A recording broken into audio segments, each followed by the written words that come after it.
Ilang araw bago ang bagong taon, mahigit 200 boga at iba pang ipinagbabawal na paputok ang nakumpiska sa iba't ibang bahagi ng Nueva Ecija. Kasunod ito ng isinagawang operasyon ng Nueva Ecija Provincial Police at Bureau of Fire Protection bilang pagtitiyak ng kaligtasan ng publiko.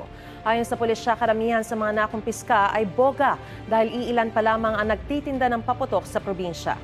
Sa Zamboanga City naman, may mahigit 30 boga na nakumpiska sa barangay Santa Catalina. Pinaglalaruan daw ito ng ilang menor de edad doon at inirereklamo na ng ilang dumaraang motorista at residente. Bukod sa boga, may nakumpiska rin na piccolo at super lolo. Kabilang ang boga, piccolo at super lolo sa mga paputok na ipinagbabawal ng Philippine National Police. Gusto mo bang mauna sa mga balita?